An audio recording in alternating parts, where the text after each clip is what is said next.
alguns pedidos para vocês, avisar vocês que a nossa sessão vai estar sendo gravada, e daí por isso a gente tem sugerido que as pessoas desliguem a câmera, né? Vocês deixem os microfones, claro, de vocês aí para vocês ouvirem, mas que vocês desliguem a câmera, e isso é mais seguro para todo mundo, né? Quando a gente for publicar, não fica o rosto de ninguém, né? Isso não compromete a privacidade de ninguém. Muito obrigado por isso. Então, para quem não conhece, o senhor Tenzin Lodoe, ele foi um executivo, né, em algumas grandes empresas no exterior, né, na Europa. E depois disso, ele começou uma carreira com a própria empresa dele na área de consultoria e coaching. Então, ele tem essa carreira bastante consolidada na área corporativa, mas tem um background importante dele, que é justamente esse contato dele com as tradições contemplativas tibetanas e como isso se integrou ao trabalho dele enquanto um executivo. Ele é o irmão mais novo de Sua Santidade Dalai Lama e a gente tem muita honra em recebê-lo aqui. Para aqueles que estão aqui pela primeira vez, eu gostaria de mostrar para vocês aqui, então, a nossa netiqueta, né? Pedir para que vocês mantenham o microfone mudo, se quiserem usar depois o chat para fazer perguntas, de forma consciente. Além disso, a gente tem a Corrente do Bem, que é a nossa campanha de arrecadação de fundos. Quem se sentir inspirado e puder contribuir, a gente encoraja essas pessoas. Na tela, no canto superior direito, vocês têm os dados bancários para transferência ou depósito. Se quiserem tirar uma foto, enviar para amigos que possam ter interesse em ajudar, né, contribuir com essa causa, nós agradecemos. Muito bem, então, sem mais delongas, eu vou passar a palavra para o Sr. Tenzin Lodoe. Mr. Lodoe, I was just briefly introducing our programs and also your lecture for the ones who didn't join last time. So now, please, this is your stage. Well, good afternoon, and thank you for that introduction. I understood everything you said. I bet you did. So anyways, it's afternoon over there, right? It's afternoon, right after lunch, yeah. Okay, alrighty, okay. It's early evening here, that's why I just wanted to know the time difference. Yeah. So it's good to be back here. Back to this Tibet House Brazil platform, and thank you very much for making this whole series about Tibetan culture, Tibetan Buddhist philosophy, with inviting a lot of people, and thank you very much for doing that. Então, primeiramente, ele queria consultar para saber qual era o horário aqui no Brasil, né? Para saber a diferença de horário. Aqui é começo da tarde, lá já é começo da noite, né? Fim da tarde. Ele também gostaria de dizer o quão honrado ele está de voltar aqui para essa sequência de palestras e agradecer a Tibet House por estar promovendo essa programação tão rica sobre cultura tibetana. Well, just to give everyone a brief introduction about myself, I am a Tibetan born in exile and live right now in Switzerland, in Zurich. I am a coach. I say this because with your other speakers, they are very learned monks, geshe-las, who have studied a lot of Buddhism, and then they are talking about that. What I try to do is coach people in tune or draw from Buddhist wisdom a lot, but how I earn a living or make a living is very much the same.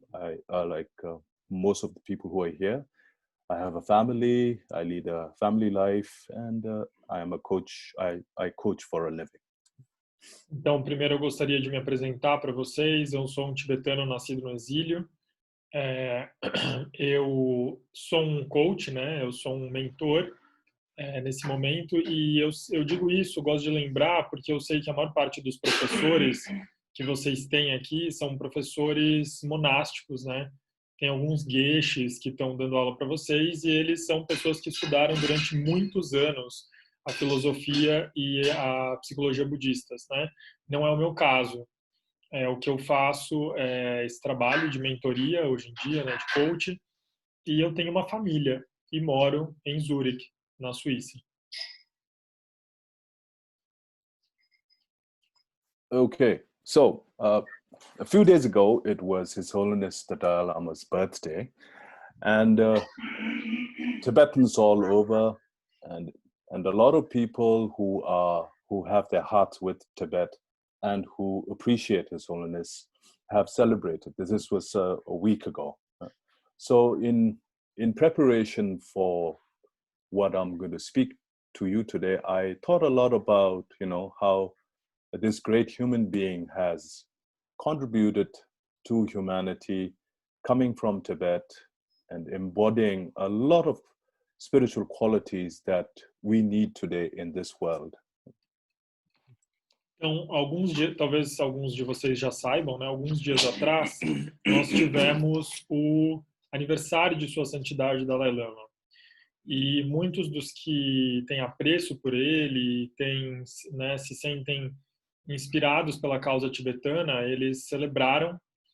E eu gostaria de lembrar vocês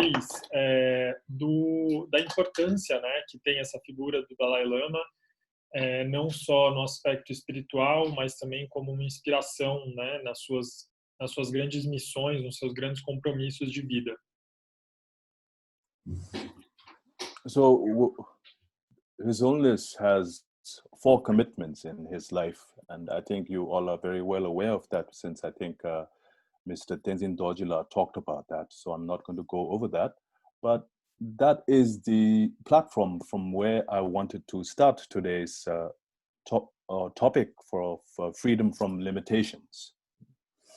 Então, vocês devem saber, né, que Sua Santidade Dalai Lama ele tem 4 grandes compromissos na vida dele, que ele estabeleceu. Eu não vou entrar em detalhes sobre esse tema, porque vocês acabaram de ter uma aula com o Sr. Dorje, né, que deu uma aula justamente sobre esse tópico dos 4 compromissos, mas eu gostaria de usar isso como uma plataforma para começar a minha fala hoje. So what we know of Tibet today, or Tibetan culture, is very synonymous, or it comes with Buddhism. And, there's been a lot of literature in the West. I think the first one to paint pictures about Tibet in terms of literature was James Hilton's Lost Horizon, where they talk about Shangri-La. And then in, I think, mid-40s, there was this series of books called Lobsang Rampa, The Third Eye. So this has all painted a very romantic idea of Tibet, of Tibetans, which has, in some ways, which has really kind of put Tibet in the Western psyche. But there are a lot of misconceptions from that. Então, a gente sabe que quando a gente está falando desses temas, né, como, por exemplo, a personalidade de Sua Santidade Dalai Lama, vem junto o tópico do budismo, né? E daí é como se falar de Tibete fosse, ao mesmo tempo, falar de budismo também, né? Essas concepções sobre o Oriente e o Tibete, né, mais que nada, elas vêm da forma como o Oriente, como a Ásia e o Tibete têm sido retratados no Ocidente. Então, por exemplo, isso começa ali no século XIX, com James Hilton escrevendo sobre Shangri-La, né, a Terra Prometida, e depois vem uma série de livros que vão também apresentar o Tibete por uma perspectiva mais mística, mais esotérica, como, por exemplo, o tema do terceiro olho, e uma série de outros livros, né, uma série de livros que foram lançados com esse tema. E isso fez com que o Tibete entrasse no radar da consciência do Ocidente, mas de uma forma talvez um pouco deturpada, né, com algumas concepções equivocadas. So before Buddhism came to Tibet, I mean, Buddhism came to Tibet in the 7th century AD during Tibet, a great Tibetan king. The empire was extremely large, and Buddhism was brought from India or imported from India when Tibet was, as a kingdom, as a nation, at its greatest, might, or most famous in Central Asia. So the time when Buddhism came to Tibetan civilization was basically at its best. Então, o budismo, na verdade, não é tibetano, né? O budismo tem sua origem na Índia. E o budismo ele chega ao Tibete, né, importado da Índia, por volta do século VII, no momento em que existia ali uma fortíssima, um momento de forte desenvolvimento daquela civilização, né, daquele império, e a gente pode dizer que eles estavam no pico deles, no momento mais glorioso daquela civilização. Então, o budismo chega justamente nesse momento. Era um império grande, né, muito bem estabelecido. Yeah, so why I put this into context is because the very founder of this way of thinking, what we call the historical Buddha, from a very secular point of view, if we look at his life story, this happened around 500 BC. We see that he came from a family or a background which had every material asset or every material, he had basically he had a good life. He was a prince. Então, por que eu estou falando sobre isso, né? Eu estou falando porque tem um aspecto aqui parecido, né? Se a gente pensar no fundador do budismo, né, que é o Buda Sakyamuni, se a gente pensar na história da vida dele, né, nessa narrativa, a gente vai pensar na história de um príncipe que tinha todos os recursos materiais que ele precisava, ele tinha tudo do bom e do melhor. So from a very secular point of view, and this is definitely, I'm not talking from the religious point of view, from a very secular point of view, in today's context, he was a person who was very successful in his life, had a very good bank account, had probably the best cars, the best house, a very beautiful wife, whatever, in today's society, we deem the essentials for a happy life. E eu estou dizendo isso porque se a gente for traçar um paralelo com uma pessoa bem-sucedida de hoje em dia, a gente diria que o príncipe Siddhartha, ele seria aquele tipo de homem que tem a melhor casa, uma mansão, o melhor carro, uma belíssima esposa, é considerado muito bem-sucedido na vida dele, né? Tem tudo de melhor. So in spite of this, he didn't find life to be satisfactory. He didn't find fulfillment. So therefore, his philosophy, when he, after studying and 6 years in retreat, after leaving the palace, everything, the first thing he says to a group of people, what we know as the first sermon in Varanasi Deer Park, he says, an unenlightened life is in the nature of suffering. Então, a gente depois tem o período da vida dele em que ele abandona o palácio, a vida palaciana, e ele vai entrar num tipo de retiro, né? Ele vai para a floresta e na floresta ele vai fazer práticas ascéticas, e depois disso, né, depois desses 6 anos fazendo essas práticas como um andarilho, né, um praticante recluso, ele encontra a iluminação, e daí no primeiro sermão, o primeiro ensinamento que ele dá em Varanasi, né, no Parque das Gazelas, ele diz para esse grupo de pessoas o seguinte: uma vida sem iluminação é uma vida de sofrimento. So one can think about that. Why this person who worked so hard for liberation, for enlightenment, for fulfillment, for a lasting happiness, why would this person in his first teaching say that unenlightened life is full of suffering? There's a huge question there. The second question is, what kind of suffering was he talking about? What kind of suffering is it? Is it just physical pain, physical suffering that we have, say, from a disease, a physical suffering that we have from a car accident, or these kind of physical sufferings? Or was he meaning a deeper suffering which is part of living with limited ideas or limitations that we set upon ourselves?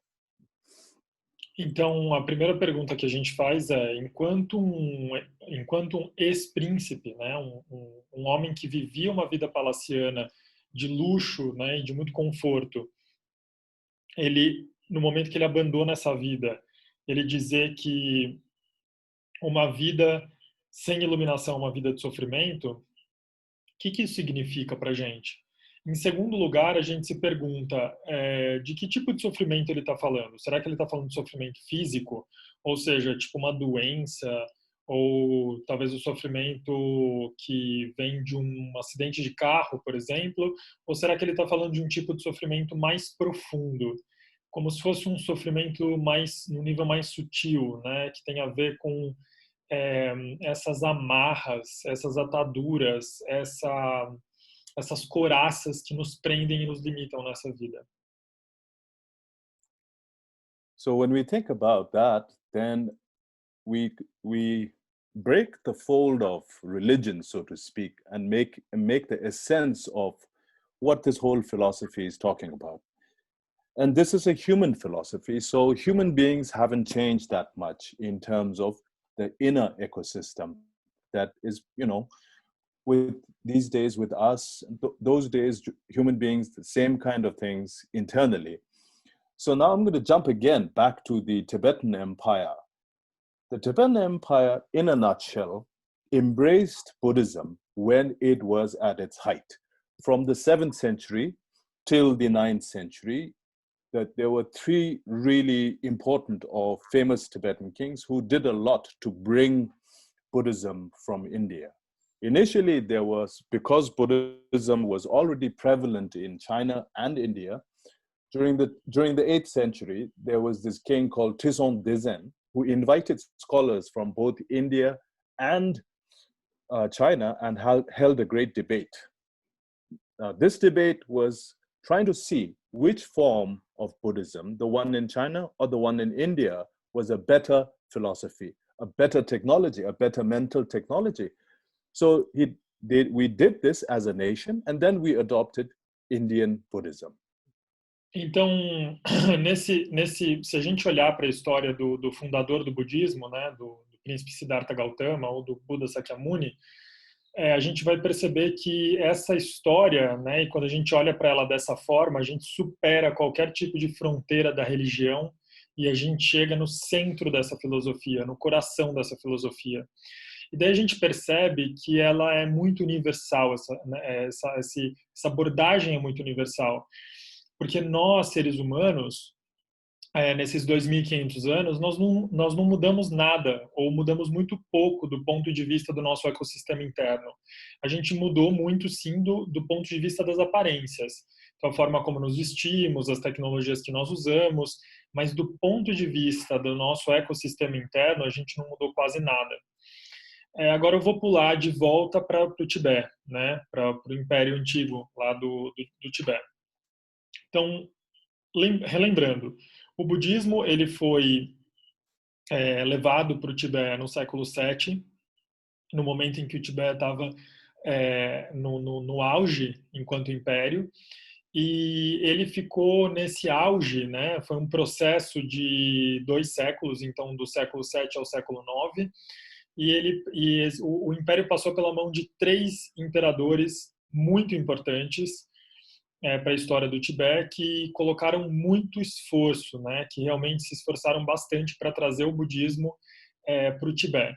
E eles se esforçaram muito, não só para trazer o budismo, mas para trazer o que eles consideravam o melhor do budismo, ou a melhor tecnologia, digamos assim. Então, um dos reis, que é o rei Trisong Dusen, ele promoveu um debate, que é conhecido como o debate de Samye, e nesse debate ele trouxe monges e grandes estudiosos, né, grandes intelectuais da Índia e da China, para que eles pudessem debater e decidir qual forma de budismo era a melhor forma para ser implementada no Tibete. E daí, nesse debate de Samye, o budismo indiano ele venceu o budismo chinês. E por isso foi considerado que o budismo indiano era a melhor forma para ser implementado no Tibete, e assim desenvolveu-se uma vasta tradição do budismo indiano, da tradição de Nalanda, no Tibete. So just to give you a reference for the time period, when the Tibetan king Tenzin Lodoe decided to import Buddhism, the rest of the world, it was the same time when, in terms of religions, Muhammad was preaching in Mecca. And in terms of European history, it was the time period when the Vikings were sacking Paris. Uhum. Então, só para vocês contextualizarem numa linha do tempo, no momento em que o Tenzin Lodoe, esse imperador, estava levando o primeiro, né, estava levando no século VII, ele estava levando o budismo para o Tibete.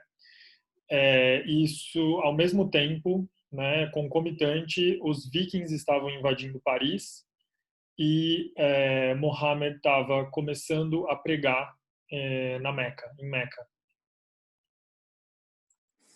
So from the 7th century till the 14th century, Tibetans took this huge undertaking of translating the Buddha's words and the commentaries and works of other great Indian scholars, Nalanda scholars, on Buddhism. And the final sort of first set of the complete translations was only finished around 14th century.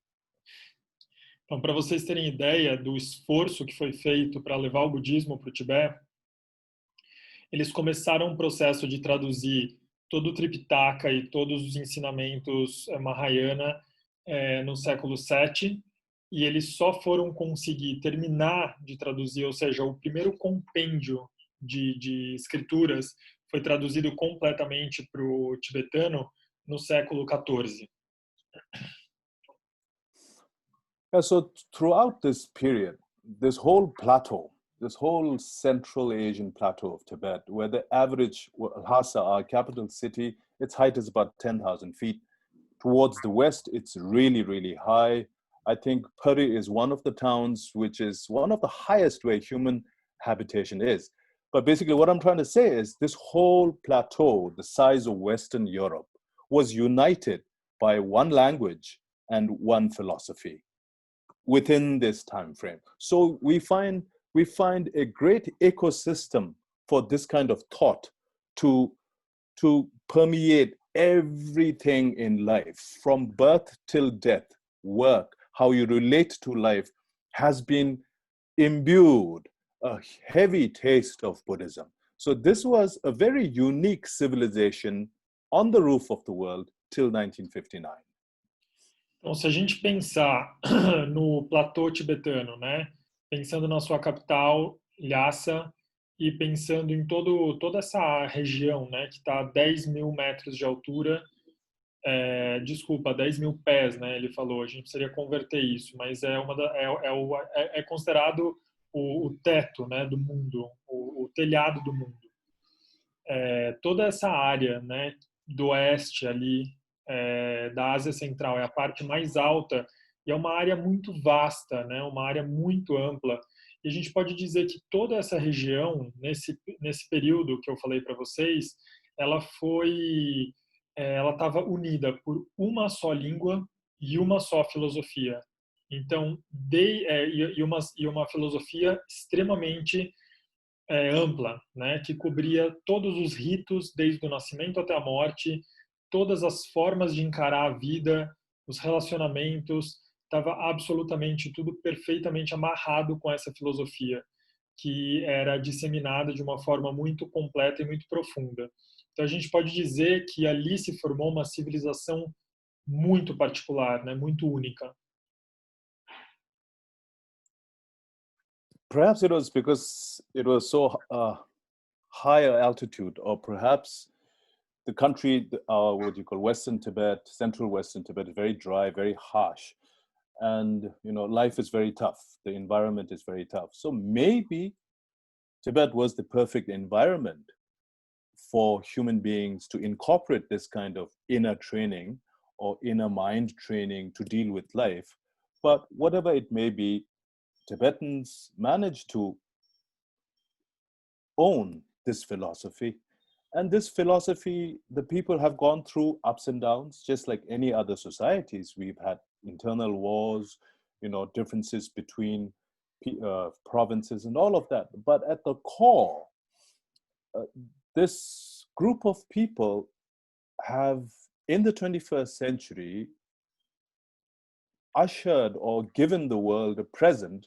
And that present, I think, is in tune with today's topic, which is destroying the greatest limiting thought, which is my happiness is in somebody else's hand.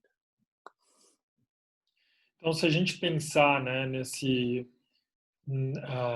nessa localização geográfica que a gente está falando, a gente vai pensar numa região que parece que ela é perfeita para incorporar essa filosofia, esses pensamentos. É um local onde as condições climáticas, as condições geográficas são extremamente adversas e parece que não existir um local mais perfeito para que as pessoas desenvolvessem e cultivassem esse tipo de filosofia de vida, esse tipo de treino da mente. Né? Parece que está muito de acordo, né? Parece que essas pessoas precisavam disso para atravessar essa situação. Então, se a gente pensar nesse recorte, se a gente pensar nessa civilização, é claro que a gente precisa lembrar que nós, como qualquer outra civilização, tivemos nossos altos e baixos, tiveram as nossas cisões internas, né? Disputas entre províncias, entre grupos, como em qualquer outro lugar, mas de maneira geral tivemos muito sucesso em manter uma coesão, manter uma coerência entre as nossas partes. So this central philosophy of, you are responsible for your own happiness. There is nobody out there, who will wash away your suffering. The sages cannot, give you whatever they have accomplished through their own, hard work, diligence, all of that. This is central to this philosophy of Buddhism. And that came about to be extremely, I think, inspiring to a lot of people. But some people, they feel much more comfortable thinking that someone else can, help them with their suffering. So praying, paying homage. Therefore, we have different religions to suit someone else's palate. Like some people like Chinese food, some people like Italian food, some people like Indian food. So just in the same way, going back to the Dalai Lama's commitments, I think Buddhism plays an important role in offering a different choice. Então, uma parte central dessa filosofia que nos une é o aspecto de que nós temos uma, digamos assim, autorresponsabilidade sobre a nossa felicidade, né? Nós somos responsáveis por cultivar, nutrir essa felicidade e a gente não pode colocar essa responsabilidade nas mãos dos outros, ou seja, diferente de outras filosofias que acreditam que os sábios, os santos, o divino pode, de alguma forma, compartilhar essas conquistas com os discípulos. Então, como se eu pudesse derramar bênçãos e fazer com que uma outra pessoa atingisse a felicidade, a iluminação, por meio das minhas bênçãos, né? Aquelas que eu conquistei. Então, é claro que para algumas pessoas, essa forma de pensar e de acreditar, ela faz sentido, ela é benéfica. Da mesma forma que, por exemplo, as pessoas têm diferentes inclinações de gosto, né, de paladar. Então, algumas pessoas, por exemplo, acham comida chinesa mais gostosa, outras italiana, outras japonesa, e é justamente por isso, né, e daí voltando para os compromissos da Dalai Lama, é justamente por isso que quando o budismo chega, ele chega com uma outra proposta, né? Ele chega, digamos assim, para dar conta de satisfazer outros paladares.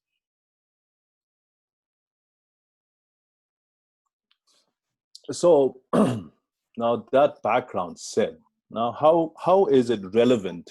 How is this philosophy of you are your own master?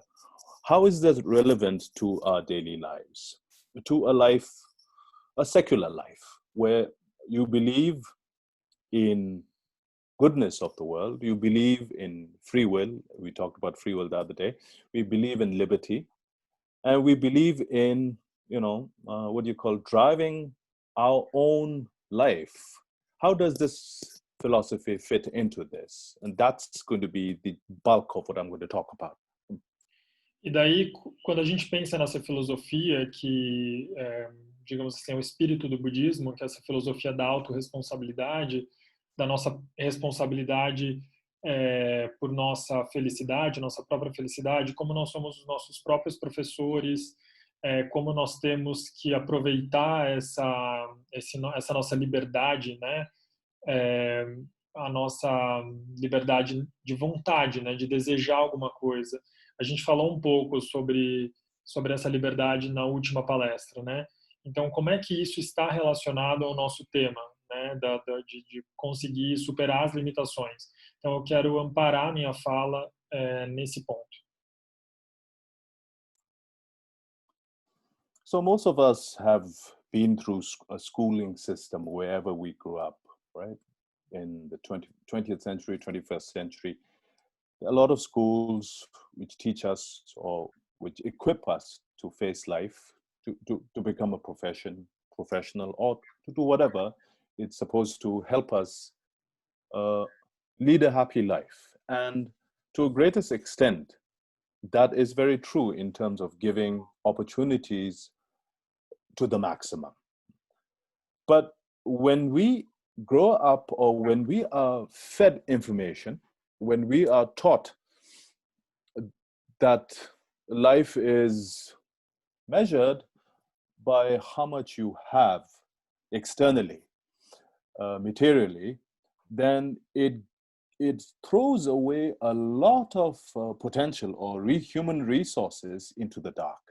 And that is basically the emotional side of the human being, the want for lasting happiness, not based on physical assets or what you have physically.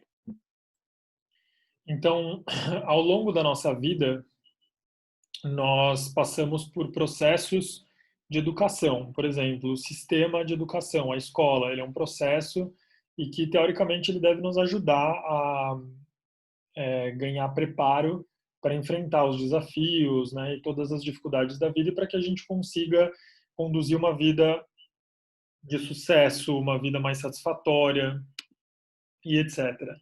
Mas o que acontece é que muitas vezes esse sistema ele nos ensina de tal forma que a gente associa sucesso, bem-aventurança com os bens materiais, as conquistas materiais que nós obtemos. E o que isso acaba fazendo é nos jogando no aspecto mais sombrio, digamos assim, do nosso ser, que é o aspecto emocional, mas não é emocional no sentido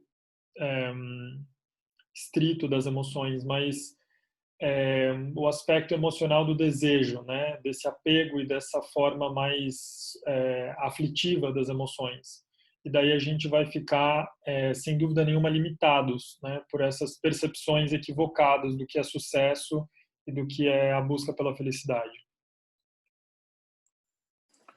So this amount of information, or all the tools that we accumulate to lead a happy life, that also comes from our family, from our friends, and to a large extent from what we see in the media today. there is a huge emphasis of putting information so that people's judgment or people's decisions will be affected or influenced in their way. So basically what I'm trying to say is where we get our information is equally important to what information we get, because that forms kind of the bank in our knowledge of how the world is. And with all of these different pieces from our childhood experiences, what we've learned at school, what we've seen in the media, this forms sort of the blueprint or the map of our own lives. So if that map is based on fiction and not facts, then we are going to be, chances of having success or having suffering, happiness, whatever, if you think about it, there is a huge chance of making mistakes, of making wrong investments, not just financial investments, but more importantly, emotional investments. Então, a gente tem aí um paradoxo, né? De um lado, se enfatiza muito quais informações são valiosas e o que a gente precisa aprender, né? Então, nesse mundo que a gente vive, a era da informação é tudo sobre o que a gente aprende, e a gente precisa aprender muito rápido, e a gente tem um monte de conteúdo disponível. Mas, por outro lado, a forma como a gente aprende é completamente desvalorizada. Mas ela é muito importante, né? É igualmente importante ou até mais importante do que nós aprendemos. É como nós aprendemos. Como é a nossa forma de aprender o mundo, né? Nossa forma de apreensão do mundo. Isso é fundamental. E por que isso é tão importante? Porque a forma como a gente aprende, desde a nossa infância até a maturidade, vai formar como se fosse um mapa da mente, né? Como se fosse um projeto básico da mente. E esse mapa, esse projeto, ele vai decidir coisas importantíssimas, né, de como a gente vai conduzir a nossa vida, como, por exemplo, como nós vamos fazer os nossos investimentos, como planejar os investimentos. E eu não estou falando só de investimentos financeiros, de dinheiro, mas eu estou falando principalmente dos investimentos emocionais que a gente faz. So just as we pay so much attention to our physical environment, to how we look, what kind of a house we live in, what we eat, this is the physical environment. Now, the other side, the other environment that we consistently live with, which we cannot see, is the mental ecosystem. What kind of emotions are we friends with? What kind of emotions do we think are good for us? What kind of emotions do we consistently think in a pattern, which always makes that emotion very close to us, but we are not aware of it? The internal ecosystem is as important as the physical ecosystem.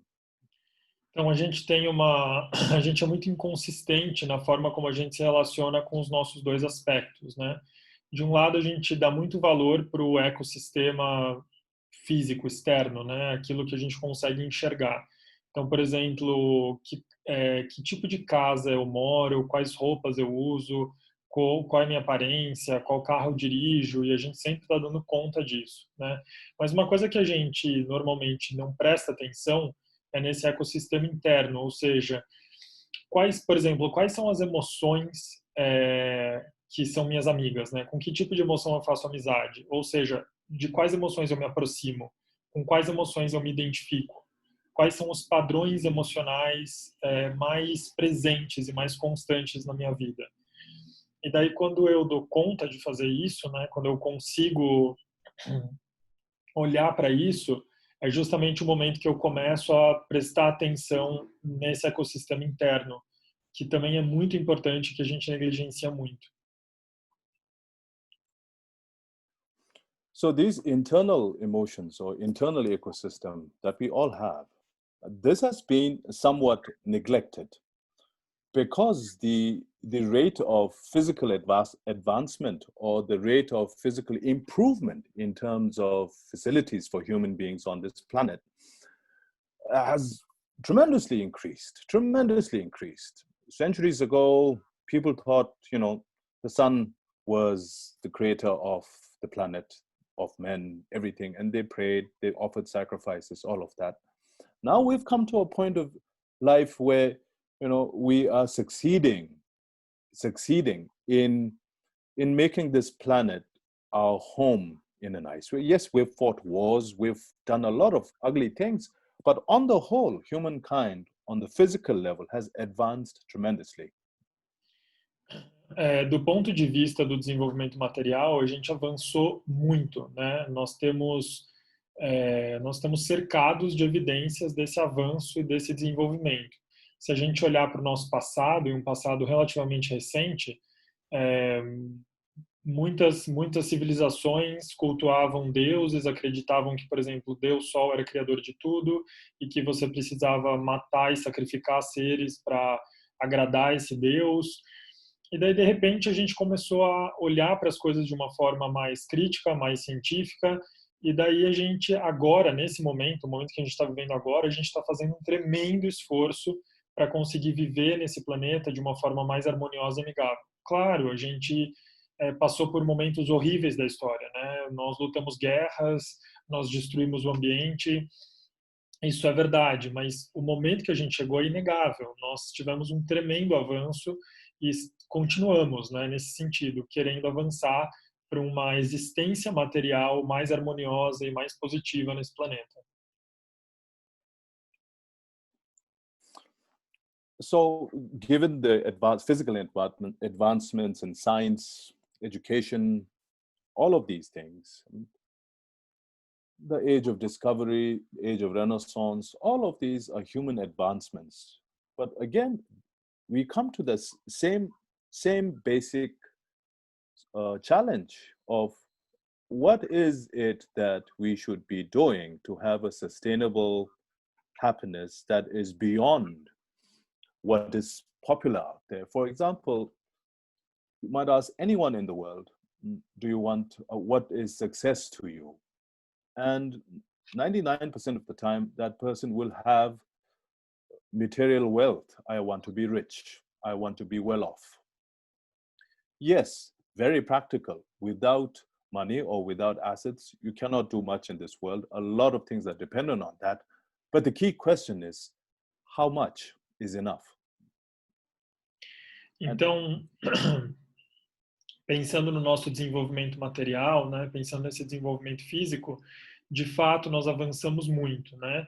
E daí a gente agora, e assim como tem acontecido há séculos, a gente se depara com uma pergunta perene, né? Que é o seguinte: apesar de todo esse desenvolvimento material, apesar de todo esse avanço que a gente tem tido, o que é a felicidade e a realização, né? Como sustentar uma felicidade, um senso de satisfação duradouros, né?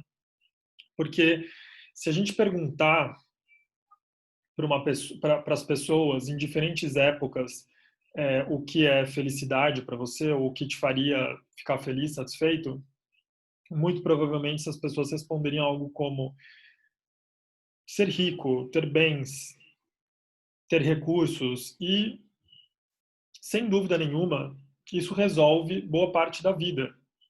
A gente sabe que nesse mundo, sem bens, sem recursos, é muito difícil a gente conseguir qualquer coisa. Mas a pergunta é: qual é o caminho? Para onde nós estamos tentando ir? Né? Qual é a rota?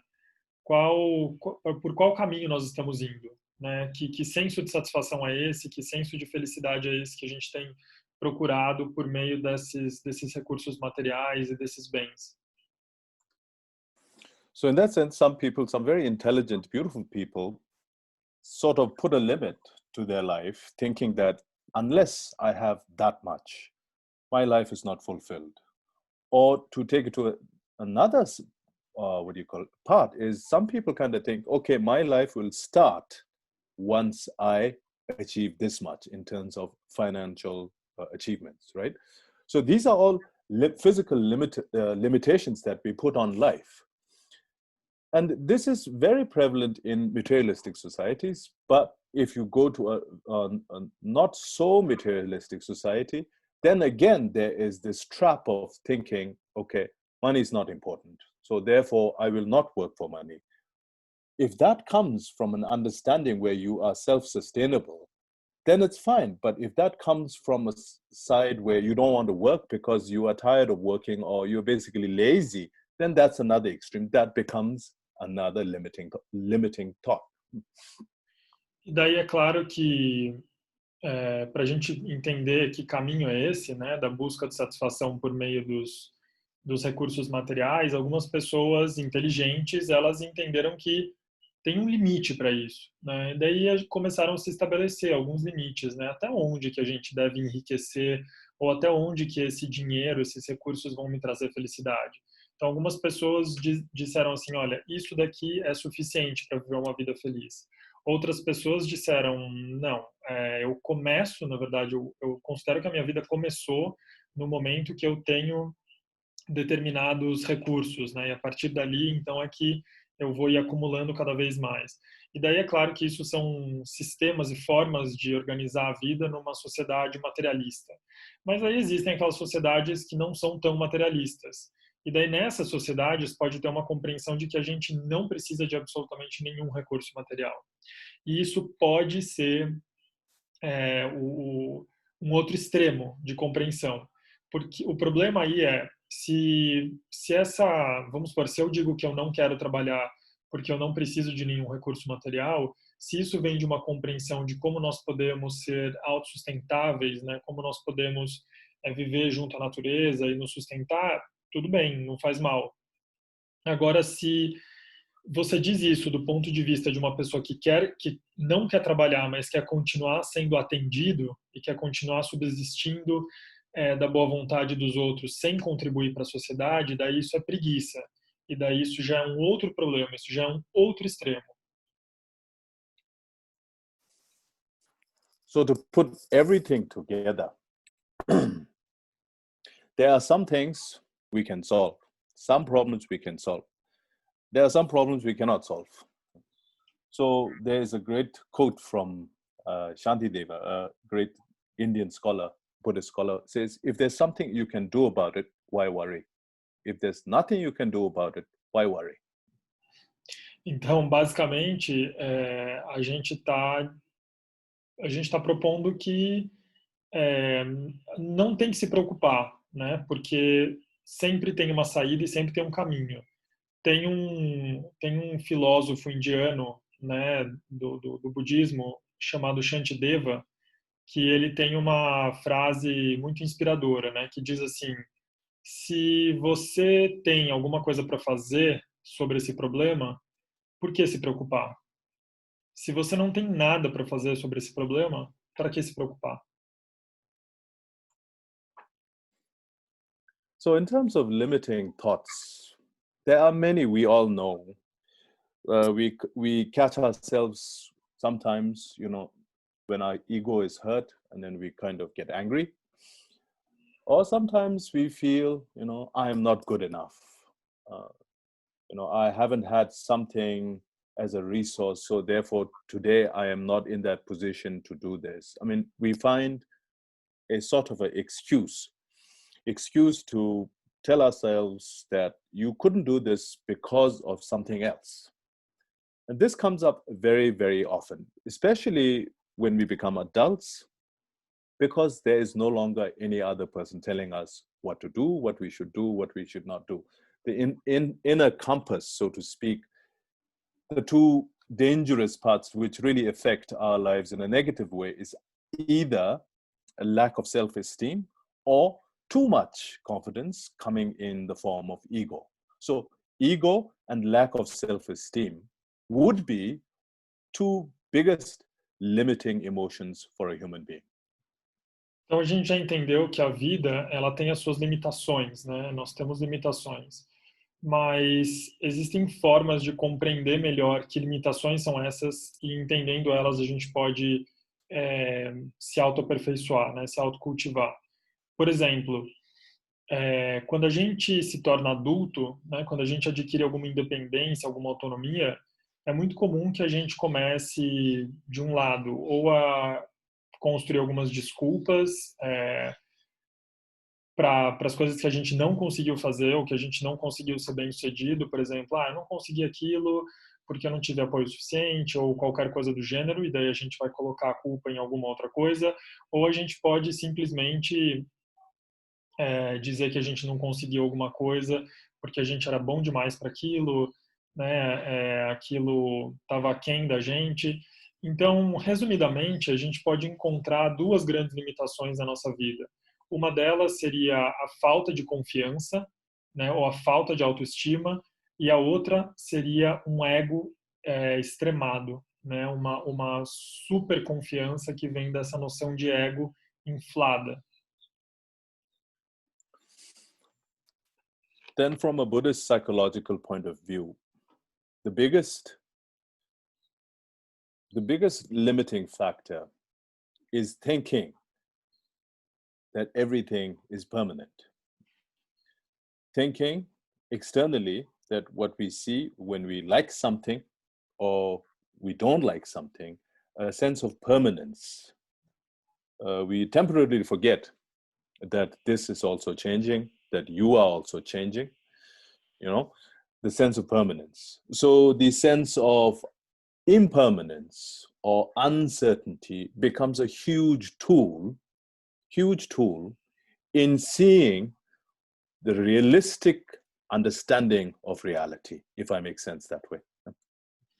Então, dessas limitações vem uma percepção muito equivocada, que muitas vezes a gente acaba caindo nela, que é justamente a falta de compreensão da impermanência, né? Quando a gente falha em perceber a impermanência nas nossas vidas. E daí a gente começa a achar que a gente não muda e que as coisas ao nosso redor não mudam. Enquanto, na realidade, é o oposto, né? Tudo está sempre mudando, nós estamos mudando constantemente. E daí existe, de um lado, uma tendência natural a não perceber a impermanência, mas de um outro lado, o nosso dever de compreender e de olhar para as coisas a partir dessa compreensão mais sábia, dessa compreensão mais realista, que nos ajuda a olhar para a vida de uma forma mais realista. Yeah, this sense of certainty that we crave for, to be stable, something has an identity. Like, for example, when you are husband and wife, you want to think or you feel that your wife is a very nice person.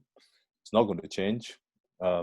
Same thing with identities. Like, this is the best milk in the supermarket, or this is the best car, this is the best table.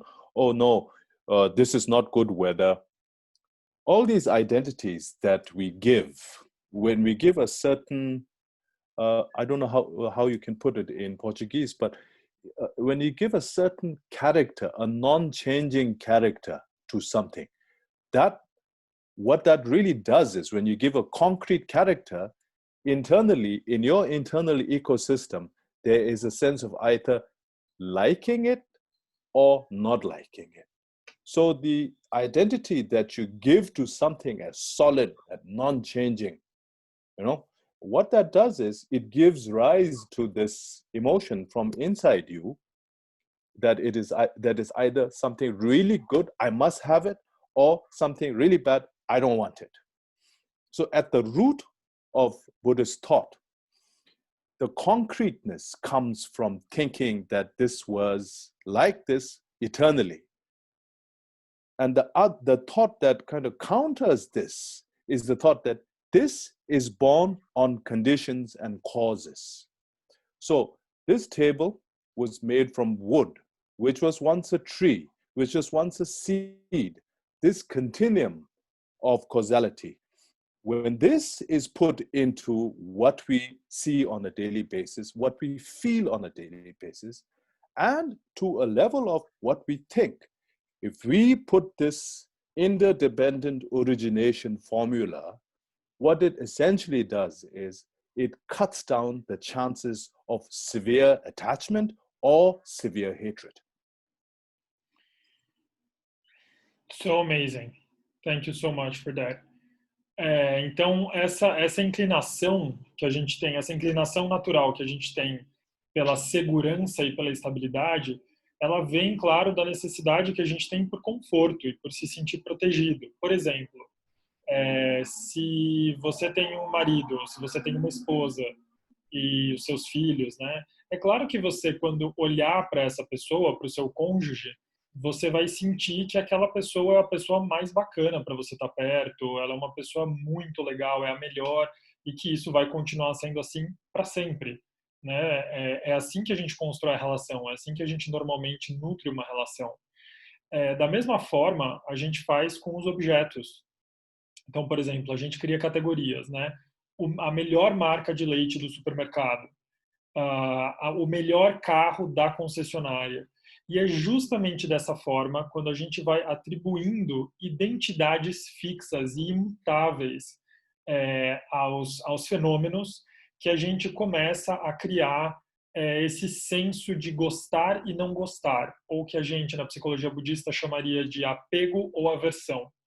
É justamente nesse momento que começam a surgir as emoções aflitivas, quando a gente se relaciona sempre sobrepondo identidades fixas e imutáveis sobre os fenômenos.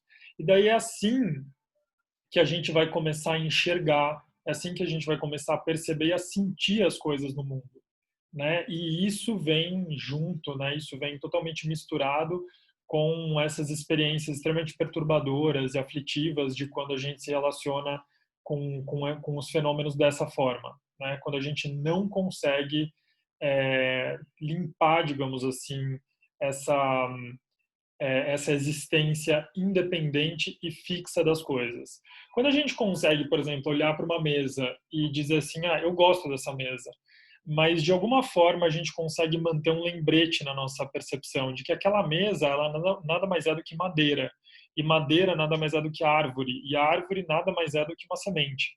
Né? E quando a gente consegue colocar as coisas num contínuo, quando elas viram um fluxo, a gente consegue se relacionar com elas de uma forma totalmente diferente, sem ficar impondo identidades fixas, permanentes e imutáveis, que normalmente nos levam a sofrer muito. Okay. So when we understand or when we think about this and we try to habituate ourselves towards this way of thinking, that is called practice. Yeah, that is called practice. So now an important factor here is there are very confusing emotions. They're very confusing emotions, and I think the biggest confusing emotion is the difference between love and attachment. Então, esse processo de familiarizar-se com essa mentalidade, né, é o que a gente chama de prática. Né? É o processo de conseguir olhar para as coisas com essa sabedoria. É isso que a gente chama de prática. E daí é claro que a gente precisa entender que existem emoções que elas são potencialmente mais perigosas, né? E algumas confusões, principalmente em relação às emoções que são perigosas. Por exemplo, eu considero que tem uma confusão muito comum, que é a diferença entre amor e apego.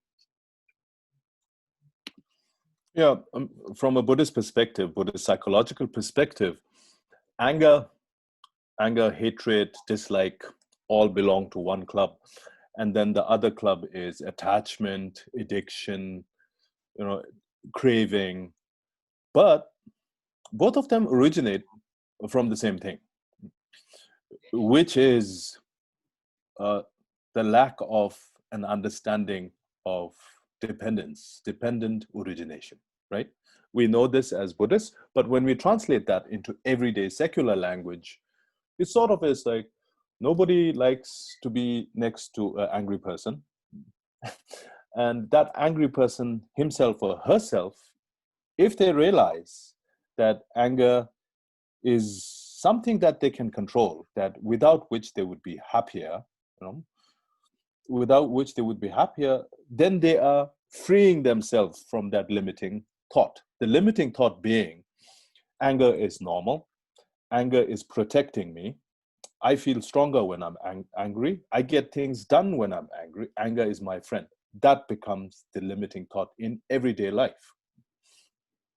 Então, se a gente for pensar do ponto da perspectiva da psicologia budista, a gente tem duas categorias de emoções, e daí a gente tem de um lado raiva, ódio, aversão, do outro lado a gente tem apego, vício, desejo, né, do outro lado. Porém, apesar dessas emoções fazerem parte de dois clubes diferentes, de duas categorias diferentes, a origem delas é a mesma na perspectiva budista, que é a ignorância, que é a incapacidade de perceber o mundo, de perceber a origem interdependente das coisas, né? A coemergência das coisas. Então, nessa perspectiva, a gente estabelece que essas duas categorias têm origem em algo muito negativo. Mas como que a gente aplica essa compreensão? Isso é do ponto de vista da psicologia budista, mas como que a gente aplica essa sabedoria, esse saber às nossas vidas diárias numa perspectiva secular? Seria, por exemplo, a falha ao compreender isso seria uma pessoa dizer o seguinte: eu cultivo o ódio e a raiva e o rancor, porque quando eu sinto raiva, eu fico mais forte, eu consigo fazer as coisas, eu me sinto mais eficiente, e por isso, né, logo, a raiva é uma emoção amiga, é uma emoção aliada. Isso é uma falha ao perceber a realidade das coisas, a realidade das emoções. Okay, and the thing about anger or hatred, anger is a little bit easier to recognize. Hatred is a little bit easier to recognize because when it arises, when that emotion arises, your body goes through very visible changes. Your heart beats faster, you breathe faster, and you kind of feel a little bit tense, and then you feel blood going towards your hands and your feet. And it's a biological response because when you are angry, the same mechanism kicks in as you are fearful, when you have fear. So the biological response is either fight or flee when that emotion comes up. But with attachment, now first, it's very important to distinguish what is attachment, what is love. Attachment has self-interest. Love has no self-interest. Okay. You ask me, are you able to do it? I'm not able to do it. I am also confused about love and attachment. But as a student, I'm trying to learn. So this is what I've learned. They say love has no strings. Attachment has self-interest. I will do this because that person is this to me. There is that relationship. I will do this because it will benefit me in that sense. Okay? Então, se a gente for falar das emoções aflitivas, falar de raiva e de ódio é muito mais fácil, porque é muito mais fácil identificar esses processos acontecendo com a gente. Por exemplo, quando a gente sente raiva ou ódio, a gente passa por mudanças fisiológicas óbvias. O nosso coração dispara, a nossa temperatura aumenta, a gente passa por uma série de processos musculoesqueléticos de tensão, né? A gente fica visivelmente alterado, que é muito parecido, na verdade, com os processos do medo. São emoções que, do ponto de vista fisiológico, são parecidas, porque nas duas a gente passa meio que por esse processo de luta ou fuga. Então, elas são mais fáceis de serem detectadas e por isso a gente consegue observá-las melhor. Agora, o X da questão está justamente nestas outras emoções aflitivas que são muito mais confusas, digamos assim. A linha é muito tênue entre a emoção aflitiva e o seu par positivo, como no caso, por exemplo, do apego. Primeiro a gente tem que delimitar o território. Qual é a diferença entre amor e apego? Amor não é autointeressado, apego é autointeressado, é autocentrado. quando daí se vocês perguntarem para mim, então você é capaz de fazer essa diferenciação? Não, claro que não. Eu também passo por processos de confusão desses dois, né? O que é uma atitude, por exemplo, de apego? É quando eu penso assim, eu vou fazer alguma ação altruísta, eu vou fazer alguma coisa boa para aquela pessoa só porque ela é aquela pessoa que representa isso, isso e isso para mim, né? Então eu estou fazendo aquilo pela pessoa, mas parcialmente eu estou pensando em mim também, né? Então essa confusão ela é muito comum, né? Ao passo que o amor ele não tem esse interesse, esse autointeresse, né? Isso é bem confuso e pode ser bem a linha é bem tênue, né, entre uma e outra. Okay, so when we establish that love, that this emotion of love, whenever it comes into a human being and is shown to another human being or a sentient being, it is never rejected. Love is always welcomed. Love is always needed as a human being, as a living being. So therefore, love becomes the core principle for any human tradition which says it is en route to a higher level of being. So because love is so appreciated by everyone, now how to generate more love? How to generate love towards yourself? How to generate love towards other people? And then going more, and ultimately the biggest challenge is how do you generate love for someone who you consider in some ways your enemy? Então, uma característica muito marcante do amor é que ele é sempre bem-vindo. Quando você mostra um amor genuíno por outra pessoa, ela nunca vai rejeitar isso, porque todo mundo deseja ser amado de forma incondicional. Então, isso é uma das grandes marcas do amor, né? É essa aceitação universal. Então, o grande desafio aqui é como ampliar, como cultivar esse amor, para que esse amor se torne cada vez mais, é, digamos assim, para que ele chegue a cada vez mais pessoas. Então, para que eu possa gradualmente estender esse amor para além das pessoas que são queridas, para além dos meus círculos mais próximos, para outros seres, e, em última instância, que esse amor possa chegar, inclusive, até aquelas pessoas que eu considero meus inimigos. So one might ask, okay, what is so great about love? How does love make me, feeling love towards my neighbor or feeling love towards my competitor, whatever? How does that make me more successful, more happy? Well, the answer is simple. It will have less stress. It will have less stress. The more human you feel about yourself, and the more human you see that identity as, you will find in a sort of a unspoken equality, something like gravity that cannot be seen but is felt. There is a common ground because you are a human being, the other person is a human being. This feeling of competition, this feeling of jealousy, this feeling of wanting to be better or greater than that person. If you have a sense of genuine love, if you have a sense of genuine respect for that person, even if it is in a competitive field, the underlying current, the quality of the air in that room will be different. So love, in that sense, becomes extremely vital, extremely vital. Many people choose hate instead of love.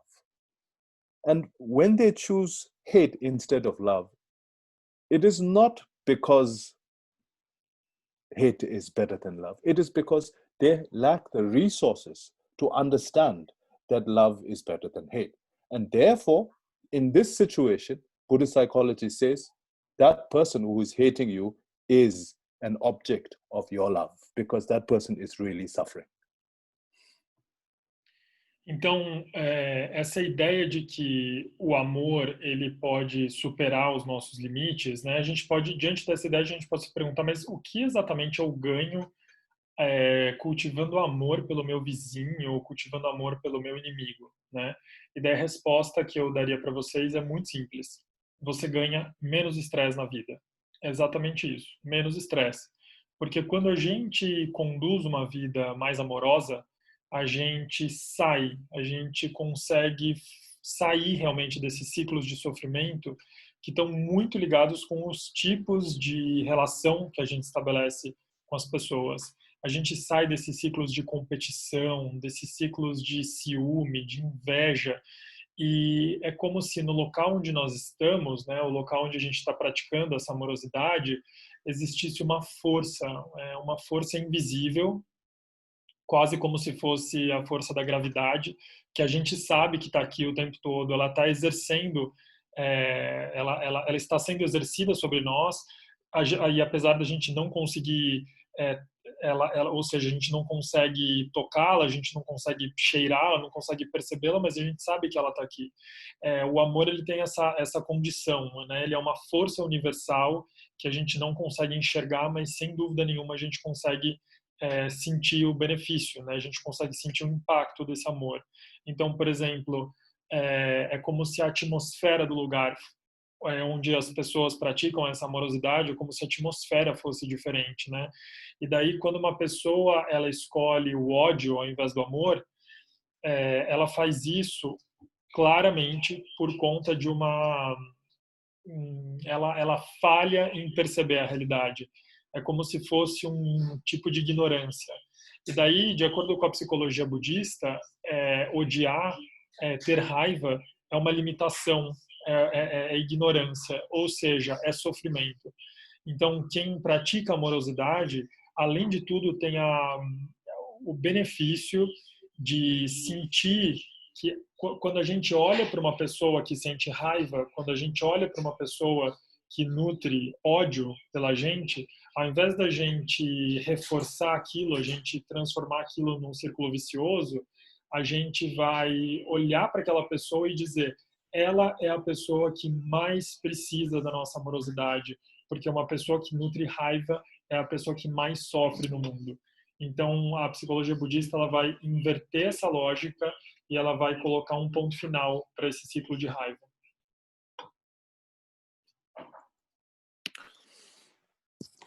Then the next really amazing emotion, and I say amazing, I will explain to you why I say this is amazing, is compassion. Compassion, can you hear me? Yeah, okay. Compassion is a very popular word these days, and I'm very happy it's really a wonderful thing that compassion is a popular word, but it has some sort of connotation in certain groups of just letting go, just good vibes, all of that, which is really cool. But in the actual Sanskrit word, it is called karuna. And when you translate karuna into Tibetan, it means degok. Degok basically means stopping happiness. And when I first came across this, I was very surprised. And then I asked around people, and what they explained to me was beautiful. It was like, stop thinking about your happiness. So compassion in that sense is somewhat like really worrying, having sleepless nights, you are really worried about somebody else's problem. Like, I've never spent a sleepless night because I'm worried about a stranger's suffering. But this emotion, it is so powerful if you're able to do that, because in that moment, all self-obsessive thought of yourself stops. And you are completely, fully, 100% feeling completely together with another sentient being. So it is, in a sense, emotional out-of-the-body experience. And that has the ability to transform your reality, because imagine if you can have that kind of a strong compassion for other sentient beings, other human beings, let alone all sentient beings, just your neighbor, who as a human being sometimes annoys you. It happens to all of us. But if you're able to do that, then your understanding of other human beings, what they feel like, what they want, is increased. That awareness is increased exponentially. That adds to your wisdom of living. So it helps someone else, but it helps also yourself. And this emotion is quite amazing. Então, é muito bacana ver que no Ocidente a palavra compaixão tem se tornado cada vez mais comum, né? E daí é claro que existem grupos que são conhecidos por encorajar, né, esse tipo de ensinamento, e eu sei que algumas tribos urbanas, né, têm se identificado muito com esses ensinamentos, e principalmente aquelas que falam sobre, que associam isso a uma coisa meio good vibes, meio talvez traduzir essa filosofia good vibes possa ser uma coisa meio carpe diem, né, ou alguma coisa assim. Tudo bem, eu acho isso bonito, né? É uma filosofia válida também. Mas quando a gente está falando de compaixão nesse sentido, né, no sentido da psicologia budista, a gente está falando de uma emoção totalmente diferente. Por exemplo, quando a gente pensa em compaixão na sua origem, né, como um ensinamento na origem do budismo, a gente precisa acessar as línguas canônicas, né? Em sânscrito, o termo é karuna, e karuna deu origem ao termo em tibetano, que seria tekok, e esse termo em tibetano, ele tem um significado que me chocou muito quando eu descobri, que é parar, bloquear a felicidade. Quando eu descobri isso, eu fiquei muito, muito impressionado, né? Porque pode ter uma conotação muito, muito complicada, né? Dizer que compaixão é parar a felicidade. Mas, na verdade, o significado aqui é outro. É parar a felicidade autocentrada, ou parar essa busca, esse desejo desenfreado unicamente pela sua felicidade. Então, quando a gente cultiva a compaixão, é como se a gente estivesse cultivando uma mentalidade em que a gente desenvolve uma preocupação genuína, um interesse genuíno pelo outro, né, por outro ser, e é um interesse tão grande, tão verdadeiro, tão intenso, que a gente é capaz de ficar uma noite inteira sem dormir de tanta preocupação que a gente tem com esse ser. Por exemplo, eu já fiquei noites sem dormir por problemas meus, mas eu nunca experimentei ficar uma noite inteira sem dormir por conta dos problemas de um estranho. Deve ser uma emoção muito poderosa mesmo, né? Se a gente pensar nisso, por exemplo, se a gente pensar que essa preocupação genuína é como se fosse um encontro verdadeiro, um encontro genuíno com o outro, a gente poderia comparar a compaixão com uma experiência fora do corpo, né? Que a gente chamaria de uma experiência transcendental, né? Uma experiência espiritual transcendental, em que a gente consegue sair do nosso corpo e por alguns instantes habitar no corpo do outro, porque é como se realmente eu me fundisse com o outro, eu genuinamente sentisse por ele aquilo e essa preocupação me tomasse, né? Então, quando a gente pensa, por exemplo, em fazer isso com o nosso vizinho, vamos pensar num vizinho, né? Um vizinho é um ser humano, e como ser humano ele é falho, e ele vai, às vezes, nos perturbar, nos incomodar de alguma forma, né? Mas ele segue sendo um ser humano, e a gente tem total condição de se conectar com ele por meio da compaixão.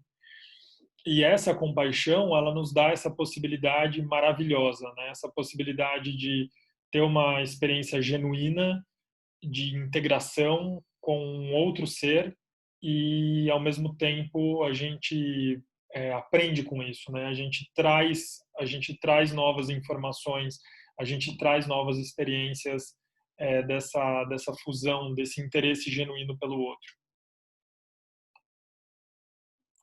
Okay. So we've covered love, we've covered compassion. The next thing that is extremely important is joy.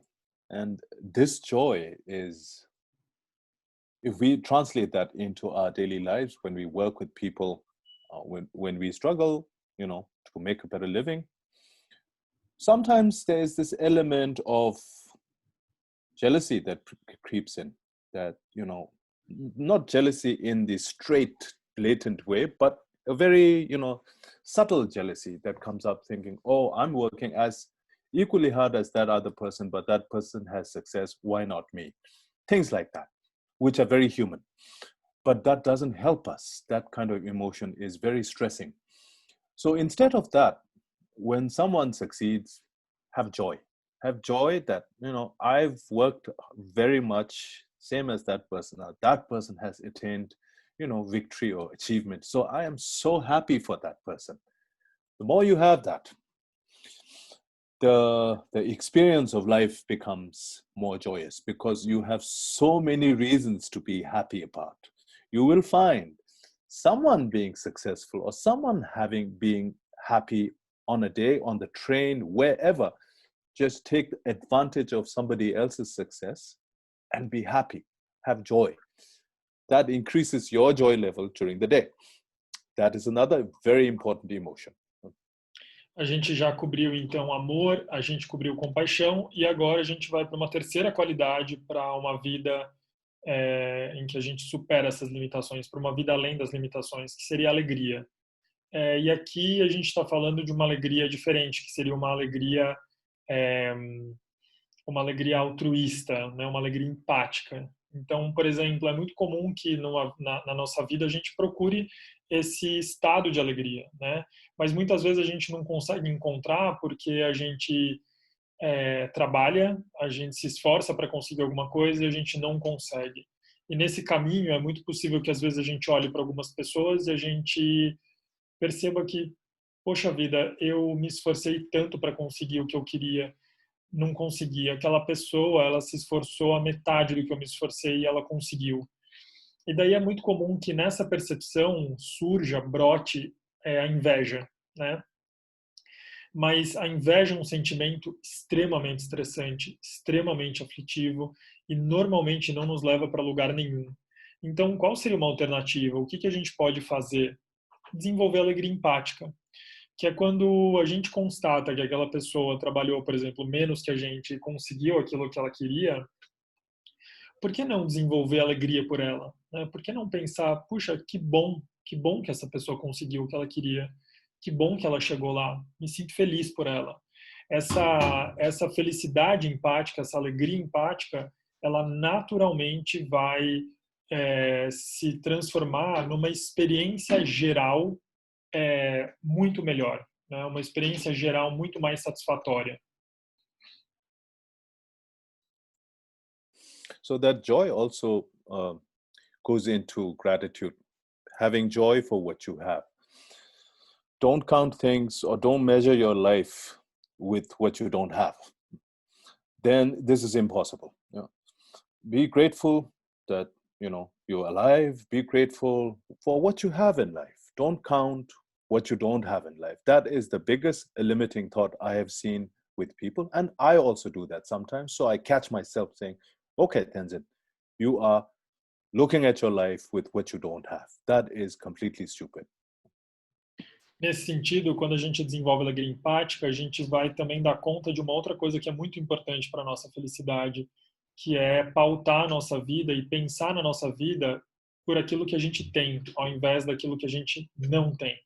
É muito errado e é muito frustrante a gente viver uma vida inteira pensando só no que a gente não conseguiu, no que a gente não tem. Isso conduz a gente para um grande sofrimento, para um grande estresse. Né? Eu mesmo, muitas vezes, a maior parte das pessoas faz isso, e eu, muitas vezes, eu me pego nessa lógica, né? Nessa lógica da escassez. E daí, quando eu me pego nessa lógica, eu falo, ok, Tenzin, vamos mudar essa mentalidade, né? Olha para as coisas que você tem, que você conquistou, ao invés de ficar olhando para as coisas que você não conseguiu ou que estão fora do seu alcance. Yeah, and then one really powerful emotion again is equanimity. Now, this is a tricky one. Equanimity is tricky. Equanimity does not mean apathy. Equanimity does not mean not having any feelings. Equanimity means you are viewing or feeling or going through a certain time with no allegiance to say, no allegiance to the right side or the left side. You're going in neutral. Sort of like, how a court of law should be, how, both sides present their cases and you are sort of the judge. Now, this judge is nothing else but your awareness. So if you keep your awareness steady, then the chances of having joy, having love, having compassion will be much higher. But if you're not in a state of equanimity, then you will be swayed. You will be swayed like in a hurricane here and there through the emotions of attachment or hatred or aversion. And then it doesn't help. It really doesn't help. So equanimity, a calm equanimity, empathetic equanimity, where you have feelings. You are not apathetic, Those four emotions that I just talked about are core in developing a good mental hygiene, so to speak, from the Buddhist perspective. Mental hygiene, I think Geshe Dorje Damdula talked to you also. We have the 6 parameters. I'm not going to go over it today because he's already done it. But the 4 of love, compassion, joy, equanimity, this has a beautiful name in Tibetan. We call it Tse Me Shi, meaning 4 immeasurables. Why is it 4 immeasurables? Is because when we use these 4 emotions and we think about all sentient beings, then it becomes immeasurable. So because of sentient beings, these emotions are important. Because of you, these emotions are important. There is a common saying in Tibetan, if there is no samsara, there is no Buddha. So in the same sense, the very people that as human beings irritate you are the same human beings that will teach you love. So what is the identity of that person who you don't like right now? Identity changes. So that way it becomes a very beautiful way of looking at life and cultivating, so to speak, a very healthy inner garden. Então, por último, a gente tem a equanimidade. E essa emoção de equanimidade, ela pode ser muito confusa, porque ela pode parecer uma certa apatia, uma certa indiferença, e não é disso que a gente está falando. Quando eu falo de equanimidade, eu estou falando de um estado da mente, que é um estado em que eu não crio preferências por nenhum lado. É muito parecido com o estado que um juiz deveria ter ao julgar um caso. Ou seja, o juiz ele está no meio entre 2 lados que nutrem ressentimento um pelo outro. E o papel dele é justamente essa neutralidade, essa equanimidade, para conseguir ajudar as pessoas a chegarem a um consenso sobre aquele caso. Da mesma forma, a gente usa essa metáfora e diz que quando a gente está cultivando a equanimidade, é como se a nossa consciência fosse esse juiz. E a gente não ficasse tentando convencer a nossa consciência a olhar mais para um lado, menos para o outro, mas a gente conseguisse manter a nossa consciência nesse fluxo de equanimidade, nesse fluxo de compreensão equânime das coisas. A gente está falando de uma equanimidade empática, porque ela não significa também a ausência de amor ou ausência de compaixão. É uma equanimidade em que a gente consegue perfeitamente perceber os sentimentos e as emoções dos outros, a gente consegue se relacionar com eles, mas isso não significa que a gente vai deixar o nosso centro, deixar o nosso julgamento equânime para agarrar um lado de uma história ou para agarrar um fenômeno da realidade e abandonar outros ou empurrar e nutrir aversão por outros. E essa quarta qualidade, ela forma esse conjunto, né, esse quarteto, essas quatro emoções que, do ponto de vista do budismo, são muito importantes para a gente fazer a nossa higiene emocional. Eu sei que o Geshe Dorje Damdul ele já falou com vocês sobre higiene emocional e que ele também falou bastante sobre um outro ensinamento que seriam as 6 paramitas, então não vou entrar nisso porque vocês já tiveram isso com ele, mas eu aproveitei aqui para falar de um outro ensinamento que é igualmente importante, que é o ensinamento do que a gente chama de 4 incomensuráveis. No budismo isso tem um nome muito bonito, né? Em tibetano, a gente chama isso de sorry again, Tibetan, tsemeshi. Is that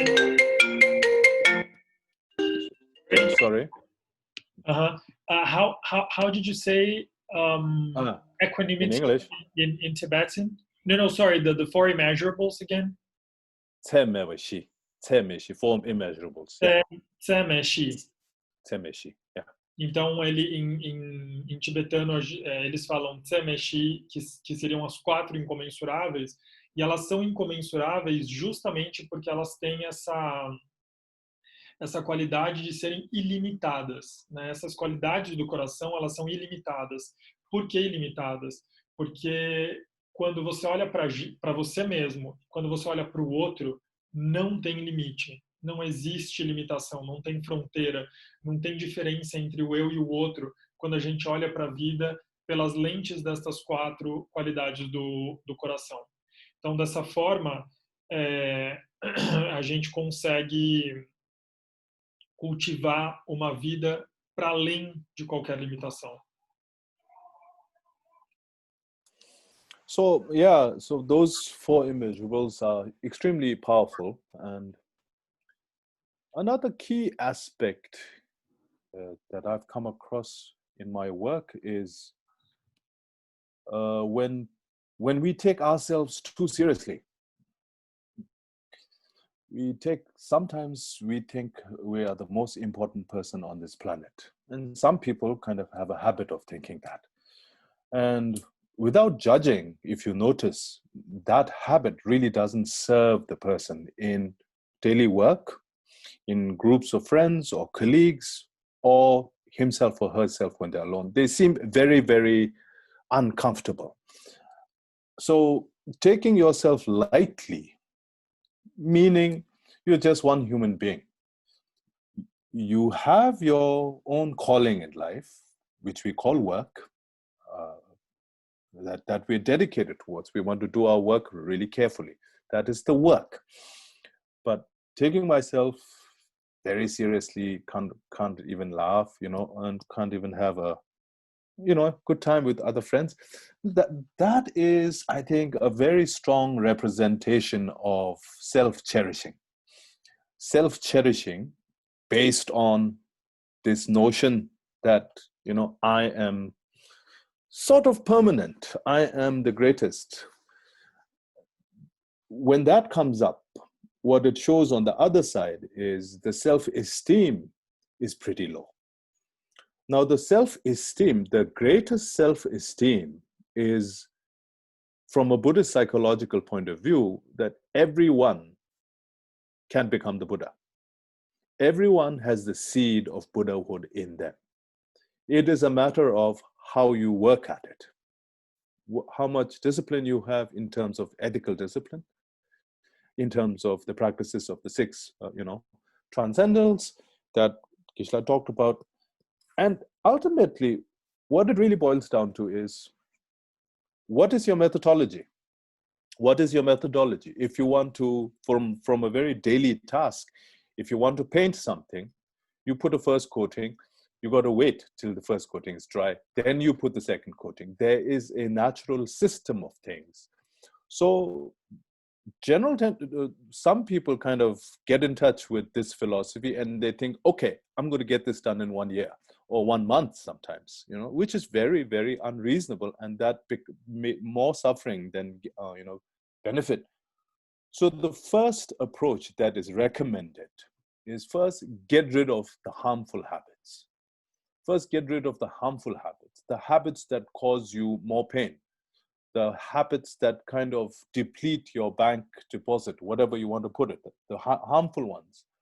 Then in the middle, work on this feeling of, solidness, this solid, I in the middle, you work on that. So the methodology is based on that. And based on that, first comes ethical behavior, ethical discipline. Now, this is a discipline that comes from within, from understanding that if I want to go to this party, I have to wear this, so therefore I wear this. If I don't, because that is how it is, right? So this discipline is voluntary. It's not a discipline that is imposed. So when you have that discipline, there is this joy in this path. And you're willing to do it day after day. Just like, and you're not in a hurry. It's like if you eat 3 meals per day, right? Or 2 meals per day, or even sometimes some people are very busy, they eat only once. You can't eat 100 days food in 1 day.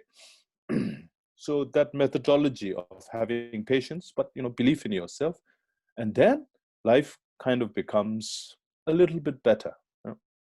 So the whole fundamental understanding is get rid of the things that are harmful to you, including, working at your anger, working at your attachment. But first analyze how is attachment helping me? How is anger hurting me? Don't even think about spiritual values. Just think in a plain day-to-day secular work where, you don't have to believe in religion or whatever, but just think about the emotion anger. How is it helping me? Do I really need it? Then attachment. Then thinking about how do I see things, identity, all of that. Then when you come to, if you think this is all doesn't make sense, it's all hula baloo, leave it. But if this makes sense, you owe it to yourself to try it. And that is the essence.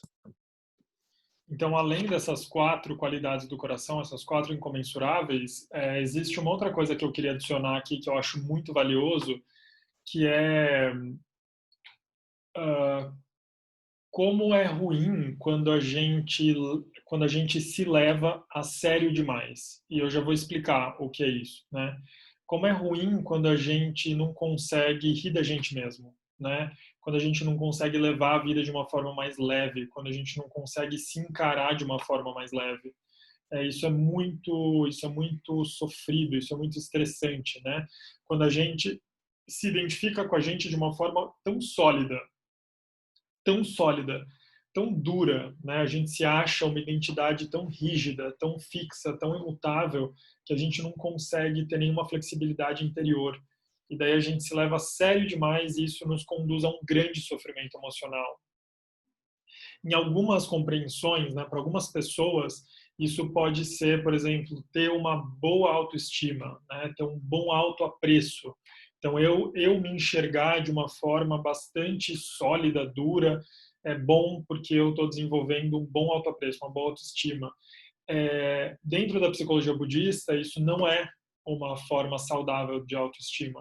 Dentro da psicologia budista, a melhor forma de autoestima é justamente você não ter essa ideia fixa de uma identidade separada, sólida e dura, né, inflexível, mas você ter a convicção de que todos os seres, incluindo você mesmo, têm a natureza búdica, né? Tem a natureza do Buda, pode se tornar Buda, tem um potencial para se tornar Buda. E não interessa qual é o seu nível de disciplina, não interessa se você está num grau altíssimo de prática ou num grau no primeiro degrau de prática. Todo mundo tem natureza búdica, todo mundo vai chegar lá eventualmente. Isso sim é você desenvolver uma boa autoestima, né? Isso é uma autoestima saudável. Dessa forma, quando a gente pensa nessa autoestima, ela nos ajuda a desenvolver outras qualidades. Por exemplo, quando a gente pensa na pintura de uma parede, né, para aquelas pessoas que já pintaram uma parede, a gente sabe que você tem que dar a demão uma por vez, né? Então, primeiro você passa a tinta uma vez, e daí você tem que esperar um pouco até a próxima demão, porque senão você vai manchar aquela parede. Então, primeiro você espera aquela tinta ser absorvida pela parede, ela secar, e daí depois você vem e passa de novo a próxima camada. Se você tentar fazer isso muito rápido, você vai estragar o trabalho. Da mesma forma acontece com a nossa prática, com o nosso cultivo espiritual. Se você, por exemplo, entra no caminho do autocultivo e você quer em 6 meses, 1 ano, se tornar uma pessoa completamente iluminada, completamente livre de todas as aflições, com certeza isso vai dar errado, porque você vai se estressar muito, você vai sofrer muito, você vai se torturar e você não vai conseguir bons resultados. Então, essa capacidade da gente ter uma certa flexibilidade com a gente, entender que sim, nós temos todo o potencial para chegar lá, mas nós precisamos ir passo a passo, gradualmente, né? Entendendo aí as nossas limitações e caminhando de acordo com elas. Quando a gente consegue entender isso, daí a gente entra no primeiro caminho, que é o caminho da autodisciplina.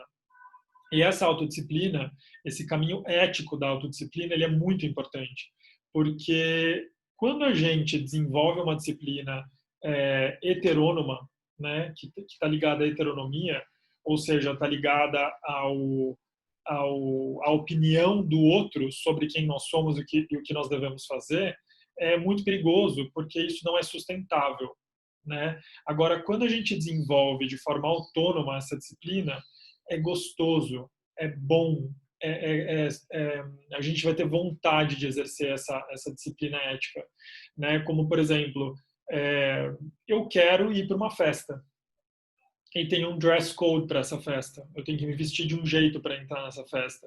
E daí eu vou me vestir daquela determinada forma para entrar nessa festa porque eu quero ir para a festa e eu entendo que isso é bom para mim. É diferente de eu ser obrigado a ir para essa festa e por isso ser obrigado a me vestir de um jeito. Quando faz sentido para a gente, é tudo muito mais fácil. E daí vem a importância dessa clareza, né? E vem a importância da gente se desenvolver realmente nesse caminho de autonomia, nesse caminho da gente entender quais são os nossos desejos, a gente entender o que a gente precisa abandonar, né? Ou o que a gente precisa, digamos assim, realmente renunciar, a palavra é essa. O que a gente precisa renunciar e o que a gente precisa trazer para perto da gente, o que a gente precisa fortalecer. E daí é muito prático. Basta a gente pensar assim, por exemplo, o apego, ele me traz algum benefício? Ele me traz alguma vantagem na vida? O apego, ele me traz alguma... ele me atrapalha de alguma forma, né? Como é que ele me atrapalha? E daí eu não estou nem falando de numa perspectiva espiritual. Tanto faz se você acredita numa religião, se você é uma pessoa religiosa ou não. Tanto faz. Em termos práticos, do dia a dia, apego é uma emoção que te traz alguma coisa boa? É uma emoção que te traz alguma coisa ruim? E daí você simplesmente faz a sua própria constatação, né? Você faz a sua análise e constatação. E quando você constatar, você vai saber exatamente o que fazer e você vai desenvolver confiança para fazer o que você tem que fazer. Okay, so with all that said, in terms of the Tibetan Buddhist tradition, how it has been passed from the 7th century onwards, and many different traditions that have come up, all the ones that were prevalent between the 7th, the 8th, and 9th century, called the Nyingmas, the old tradition. Then after that, it's the new traditions. We have the Sakyas, the Kagyupas, and the Kilupas, right? One thing important to understand these days is when we look for a teacher, the Tibetan word derived from the Hindi word guru, lama, can be explained in this way too, lana mepa, which basically means peerless, incomparable. So the question becomes, what is this person peerless in or incomparable to? This person is incomparable in the learning, the wisdom, and the practice. So it basically means this person is extremely, extremely knowledgeable and also puts that knowledge into practice. So the combination of the two is the Tibetan word lama. Because the world has changed, there are a lot of people who teach on an academic subject. Then there are also many people who just, like to talk about it. But the original Tibetan word, lama, basically means that. One who is peerless in learning and practice. Sort of like a doctor who knows medicine completely well and also eats his own medicine when he's sick.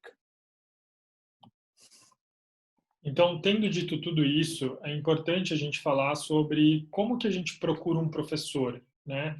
Uma pessoa que quer encontrar um mentor, né? Nesse caminho, nessa prática.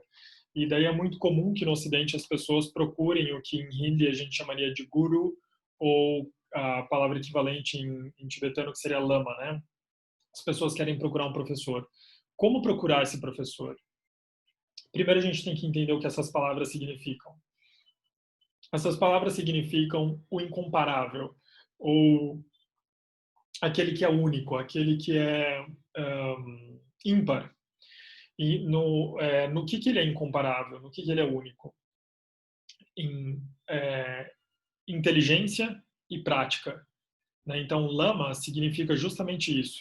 Aquele que estuda, aquele que analisa e aquele que coloca aquilo que ele descobriu em prática, aquele que pratica o que ele estuda. Então, eu sei que existem pessoas que gostam muito de estudar e falar sobre as coisas, mas elas não gostam de praticar aquilo que elas estudam. Mas daí a gente não tem os dois componentes de um bom professor. A gente poderia comparar um bom professor a um médico farmacêutico que ele não só fabrica excelentes remédios, mas ele toma os remédios que ele fabrica quando ele fica doente. Então, isso seria um lama, isso seria entender na origem, na raiz desse termo, o que é que nós estamos buscando. Okay, yeah. So I think I have one last thing which I'm going to say. It's a little bit kind of, untasteful, but it drives the message home. So I'm going to take your permission, and Jimila's permission, and everyone in the audience permission to say this. In terms of limiting thoughts, if you turn it around, the one sentence that comes out really strong is, be careful what you wish for, you might get it. Então, eu vou dizer uma última coisa que pode parecer um pouco amarga, né? E daí eu vou pedir desculpa, eu vou pedir licença do Digme, vou pedir licença de vocês aqui na audiência, né? Na sala, para dizer isso. Meu último recado para vocês é: cuidado com o que vocês desejam, vocês podem acabar conseguindo. So that means, what do you say to yourself every day? What is the self-talk? When nobody's around, when you talk to yourself, how do you say to yourself? What do you say? What do you listen to? Or what kind of company do you keep? Do you like people who always agree with you, or always praising you, or always criticizing you? What are you attracted towards? Because that is your samsara. That is your world with which you are working. So if you don't make a change to that, the outer world will not change you. Então, muito cuidado com o que você diz para você mesmo, muito cuidado com a maneira com que você conversa com você mesmo, porque a forma como você se relaciona com você mesmo, com o seu mundo interior, é o seu samsara, é o seu ciclo de vida e morte. Então, é isso que vai alterar, digamos assim, o seu destino, né, a sua vida. Os aspectos externos, eles não têm nenhum poder comparado ao poder que você mesmo tem de trazer as coisas para sua vida. Então, muita atenção e muito cuidado com isso. Yeah, and there's, I say this sometimes to my coaching clients to drive a point home. This is what I was talking about. be careful what you pray to, because if you pray to an ass, the only thing substantial you're going to ever get is a piece of shit.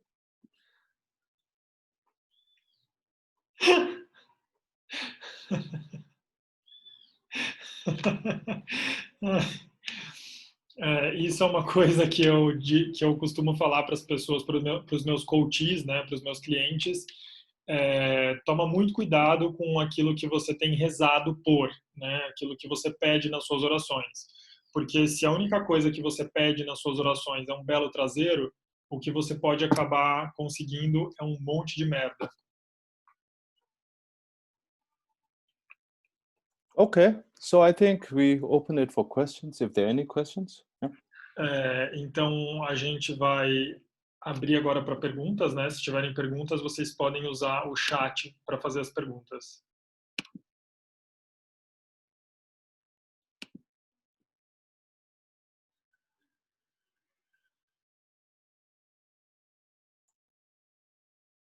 I think everybody is sleeping, taking a siesta.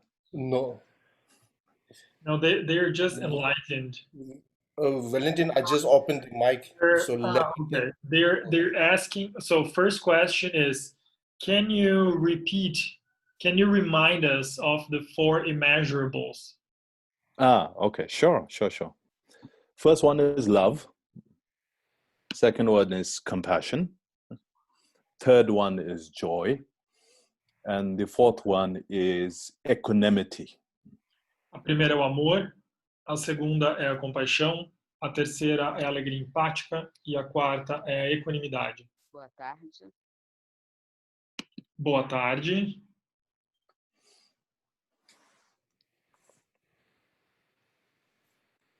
So there's a person who's thanking you a lot for your teachings.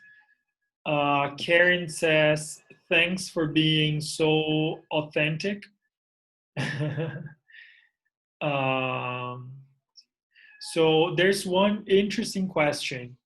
Camilla is asking you how to choose a professional path that is not going against the precepts that we should follow.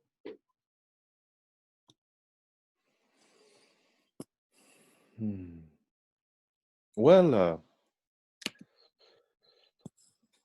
that's a great question. That's a beautiful question. I often think about this when I'm talking to young people. It depends, firstly, on your passion, your calling. The most important part in that is why you're doing that. Not what you're doing, why. If you figure out the why, it's kind of like figuring out the river at the source. Then you can change its course. To really decide on what you're doing, why you want to do that. So that why will be influenced by your own way of looking at the world. Your own way of looking at from an ethical discipline point of view, from a non-harming. Then that why will automatically answer the question what to choose, which profession to choose. It has to be in sync. You have to be comfortable with what you believe in and what you're going to do. I think that's very important. Então, primeiramente, a pergunta é muito interessante, é muito boa. Eu costumo falar sobre isso quando eu estou dando aula para alunos mais jovens. E o que eu costumo falar é, a primeira pergunta é qual é a minha paixão, né? Ou pelo que eu sou apaixonado. E daí, nesse sentido, é preciso entender qual é a origem dessa minha inclinação. É como a gente pensar num rio, né? Então, no rio, se eu quero mudar o percurso de um rio, eu preciso procurar a nascente. Então, é como se a gente estivesse procurando a nascente do nosso desejo, né, das nossas inclinações. E daí, se aquilo que eu acredito lá no comecinho tá digamos assim, tem uma sincronia, tá em harmonia com aquilo que eu faço, daí eu consigo identificar um bom caminho profissional.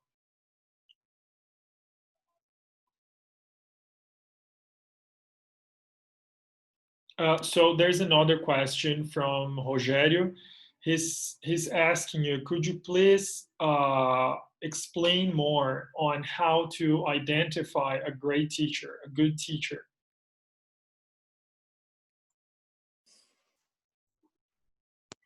Boa tarde. The simplest thing is, does the person live according to how he or she says you need to live? In software terms, it's, does the person eat his own dog food? That's the thing. If someone really believes in what they're saying, they will live it that way. It is not a show. It is not like a daytime job where you go home and, do different things. In this spiritual path, that person's belief in what they're saying is showed in their actions. The level of understanding is shown in the character, in the personality. So therefore, it is very difficult to know what you're looking for. But that said, many different scholars in Tibet in the past had many teachers, many teachers. So be particular about the moral, ethical behavior. Other than that, there's some room. The person might really not know much, but living a really fulfilling, beautiful life. So then that aspect of living you can learn from that person. Whereas another person could be very, very well informed up here. So you can learn the scriptures or what the Buddha said from that person. So you have to also kind of be a little bit flexible, but you have to always be vigilant in the person's behavior, especially if you are going into the Tantrayana path. Before you take tantric initiations from that person, you have to be very careful. You have to be very careful. Yeah? Então, I hope that... é essencial. A primeira coisa que eu diria para você é, observando o comportamento dessa pessoa, você acha que essa pessoa ela come a comida que ela cozinha? Né? Ou seja, ela pratica os ensinamentos que ela ensina, ela coloca os ensinamentos que ela ensina em prática. Isso é fundamental, essa coerência é fundamental. Né? Se não tiver essa coerência, daí é como se a luz amarela já ligasse. Né? E daí o sinal amarelo ligasse, você tem que ter atenção com essa pessoa. É claro que as pessoas elas têm pontos fortes e pontos fracos. Por exemplo, no Tibete mesmo, existiam muitos grandes mestres e eles eram reconhecidos por coisas diferentes, por qualidades diferentes. Alguns grandes mestres, eles eram reconhecidos por um grande cultivo espiritual no caminho da prática. Então, eles eram grandes praticantes. Por mais que eles não fossem versados nos sutras, versados no Tantra, eles eram praticantes. O estilo de vida deles era um exemplo para todo mundo. Então, dá para você aprender do exemplo de vida dessas pessoas. Por outro lado, tem outros mestres que eram muito versados nos sutras e no Tantra, sabem tudo sobre os textos e você pode aprender muito sobre os textos dessas pessoas. Nesse sentido, a gente pode ser flexível, a gente pode procurar ensinamentos diferentes com pessoas diferentes de acordo com as inclinações delas e o que você busca. Agora, se você está falando de um guru, né, ou de alguém que vai te iniciar no caminho do Tantra, né, no caminho Tantrayana, daí é uma outra história. Daí, antes de você tomar a iniciação, no caminho do Tantrayana, você tem que tomar muito cuidado, porque a relação que se estabelece no Tantrayana é outra. Então, você tem que ter um período longo de observação do comportamento desse mestre, ficar perto, se familiarizar com o comportamento dele, para ter certeza que ele é aquela pessoa que você gostaria que te iniciasse nesse caminho do Tantrayana. É isso. So, one last question, Mr. Lodoe. So Marcia is asking you, could you please explain a little bit on our defense mechanisms? So I assume she's talking about our psychological mechanisms of self-defense. Well, I'll try my best. I'm not an expert on that one. how the brain is formed, how we process fear, how we process anger, where it comes from. At a very rudimentary level, in the realm of animals, the survival of the fittest, you are either eaten or you eat something else. This is where we came from. So in certain parts of the brain, the brain is not just one solid thing. It has many parts performing different functions. So I think what I've heard, now you must check this, what I've heard is in the oldest rudimentary form of the brain, there's instinctual places in the brain. So in those areas, it's very much concerned with survivalism. And for that, fear plays a very important role, because if you touch fire, you get hurt, you learn. If you fall from the cliff, you die, you learn. So the brain has kind of, in the evolutionary way of sense, the brain registers these emotions, fear. But the funny part, or the interesting part, is we take very non-really harming gestures, speech, or just slight ways of looking to be threatening to us.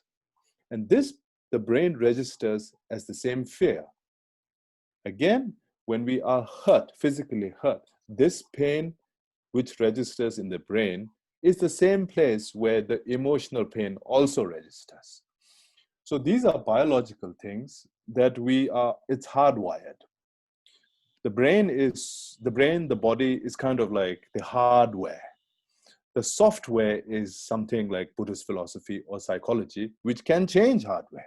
They have shown through, meditation scientists, Richie Davidson, Daniel Goleman, all of these people have looked at the human brain of meditators, non-meditators, and seen what, certain thoughts, certain meditations, which are basically harboring certain emotions, change the shape of the brain. I think it's called neuroplasticity. So this is very interesting, where meditation techniques, emotional techniques have changing the brain in terms of its reaction. So I think if you want to look at more of those brain functions, I'm sorry, I can't say much. This is all I know. But what I know is emotions can shape the brain or reshape the brain. This is proven through experiments. Just one little thing, I'm sorry, Valentin, this is getting long, but just one little thing. I recently saw a webcast or talk between His Holiness the Dalai Lama and some scientists. And the scientist Richie Davidson was saying the word compassion did not appear in scientific journals regarding the brain, human emotions, psychology 20 years ago. But now it is a scientific word in these scientific journals. I mean, not a great thing, because everybody knows compassion is so important, but a great thing because now compassion is the word being included in scientific research, scientific experiments, scientific proof. So that's a great leap forward in terms of how our feelings or emotions are getting into the realm of hard science.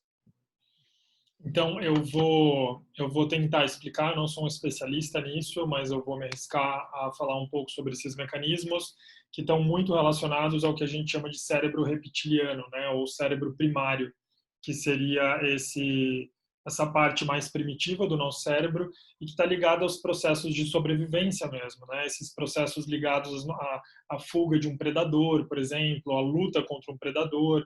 E daí, nesse sentido, eles estão muito ligados com os nossos 5 sentidos, né, físicos. Então, se um bicho nos morde, se nós sentimos muito calor, a gente escapa ou a gente luta contra aquilo.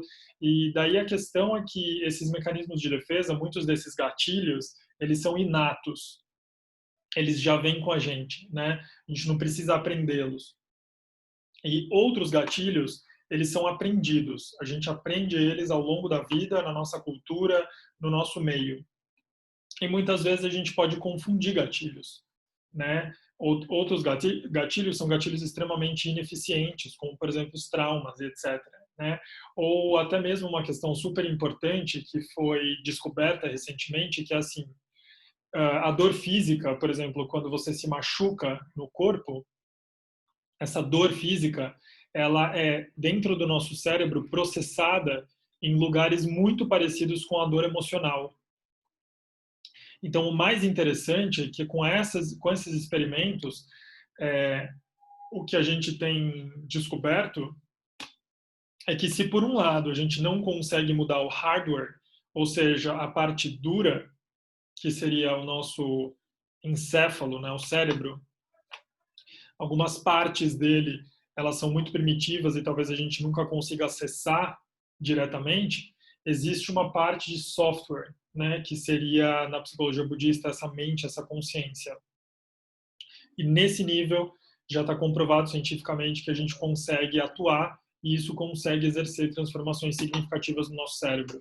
Então, cientistas como Richard Davidson, cientistas como Daniel Goleman, todos eles já têm muito tempo de pesquisa provando que esse software pode ser transformado. Só adicionando mais uma informação aqui, eu assisti recentemente uma palestra de Sua Santidade Dalai Lama, onde ele falava sobre a inclusão do termo compaixão no rol de termos científicos. Então, até alguns anos atrás, talvez até 20 anos atrás, 15 anos atrás, compaixão era um termo considerado religioso ou espiritualista, né? Hoje não. Hoje compaixão é um termo que faz parte do conjunto léxico aí da ciência, né? Do banco de palavras da ciência e que é usado para descrever estados mentais estudados pela ciência. Então, por um lado, isso pode nem ser tão incrível, porque a compaixão sempre esteve aí. A gente, considerando ela um estado mental ou não, ela sempre esteve aí, sempre agiu sobre nós. Mas, por outro lado, é muito incrível pensar que hoje em dia a gente pode falar sobre essas qualidades de um ponto de vista científico. Então, isso é muito legal.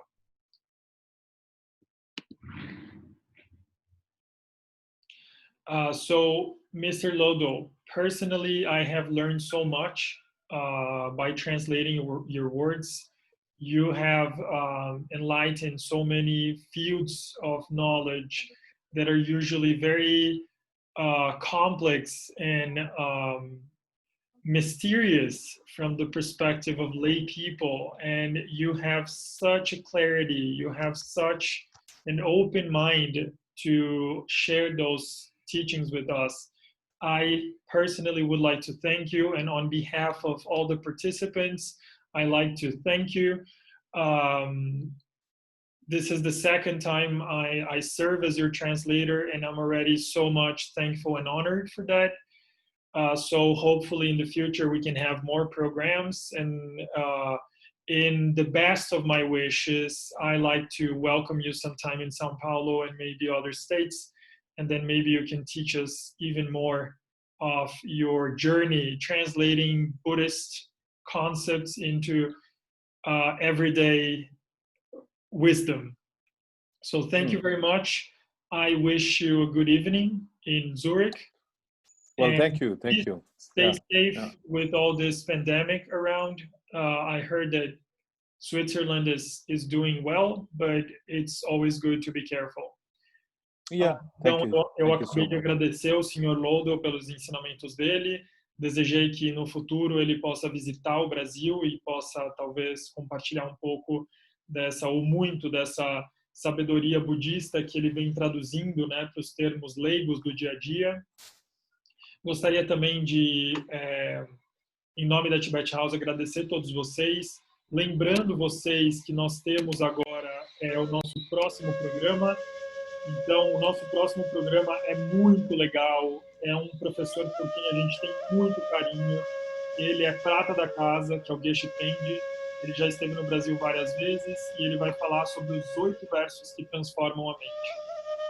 Então, isso vai acontecer dia 15 de julho, quarta-feira. Para quem não sabe, meu aniversário. Se vocês participarem da palestra do Geshe Tendi, vocês vão estar aproveitando e celebrando o meu aniversário junto comigo. Então eu convido vocês para essa festa, que vai ser a palestra do Geshe Tenzin no dia 15 de julho. E lembrando vocês, aqueles que estiverem inspirados para contribuir, por favor, lembrem-se de divulgar a nossa corrente do bem. Esses são os dados bancários. Algumas pessoas que moram fora do Brasil pediram para que a gente providencie o PayPal para fazer doações. Se vocês tiverem interesse em fazer doações por PayPal, por favor, mandem e-mail para adminassistant@tibethouse.org.br e eu vou tratar sobre isso diretamente com vocês. A nossa conta do Santander é uma conta internacional, então a gente também consegue receber doações de fora, caso vocês possam fazer a transação bancária. Tá certo? Então, muito obrigado. Mr. Jigme, thank you very much.